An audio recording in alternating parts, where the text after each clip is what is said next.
Okay, be informed, be inspired, and be entertained. That's iRadio all about. We give nothing but the very best for our listeners and students. Okay, you are still in Econs-cation, where this segment is all about economics and financial for students to retrieve knowledge. Well, for your information, we have a special guest, Puan Akmar from AKPK, just to share with us on what is AKPK is all about and some tips to save money. Now, Puan, shall we proceed to the next question? Sure, no problem. Okay. Now, Puan, how can student or individual manage their financial? Okay. When you're a student, basically I think what you were thinking is more of your studies and it's not so much of money. All right. But you must bear in mind that after your student life, you're going to go and work. So you must understand and realize that the sources are very limited. Where your money comes is very limited, but the wants are unlimited. So, you know, and as I always say, that in Malaysia, we have a problem because every day is a sale. Every day there's a sale. Yes, so it's very tempting for the students to go out and buy, bearing in mind that you have very limited sources of fund. Okay, so how can you manage? So basically the first thing that we want you to do is to make a budget or follow a budget template. Make a budget. Okay. Now there are a lot of budget templates. If you open up the internet, there's a lot, and sometimes you get turned off because it's so complicated. You know, so you just choose a budget template that's very suitable for you, simple for students. You look for students' budget. All right. Basically, I think we want you to look at our website, www.akpk.org.my, or you can go to Bank Negara, www.bnm.gov.my. We have supplied some basic budgeting template. Now, once you have the template, what you do is just put in your Excel. All right. You know, students are very good with the computer. All you do is you do it cut and paste for every month. You know, what is your budget?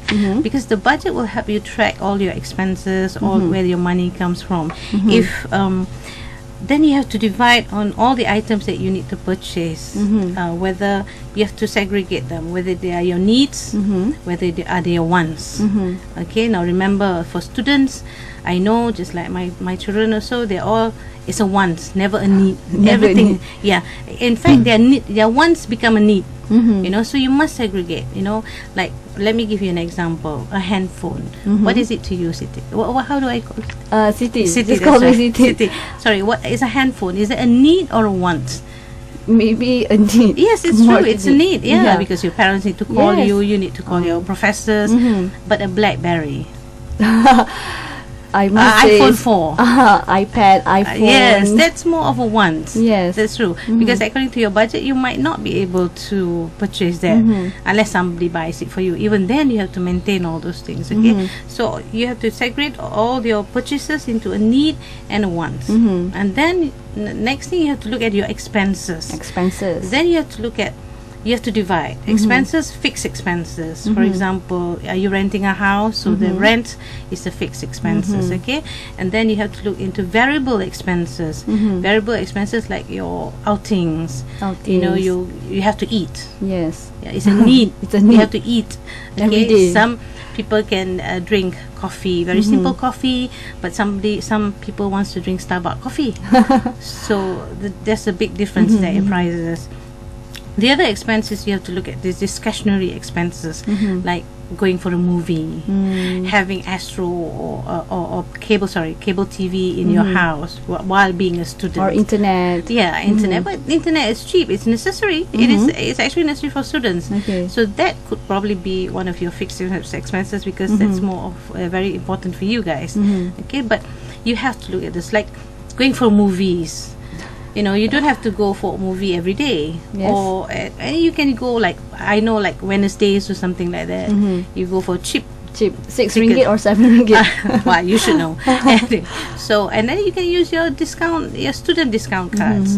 You can take advantage, because you're a student. Use your discount cards to go and buy your books, all the things that you need, not what you want, all the things that you need. Okay. What else? If you have a bank account, I'm sure everybody has a bank account. You must monitor your bank account. You must. This is looking at how to manage your finances. You must know how much money is in, how much money goes out, and once it goes out, for example, you take out $50. You must be able to account for every cent in that $50, 50 ringgit that you've used. Some people can take out 50 ringgit and then by the end of the day it's gone. It's gone. And then you can't remember what you did with it. Yes. So as a student, because you have very limited sources of fund, so you have to track where your money goes to. Okay, so basically one of those things. Okay, Puan, let's take a break for a while, and more coming up, all about info on financial.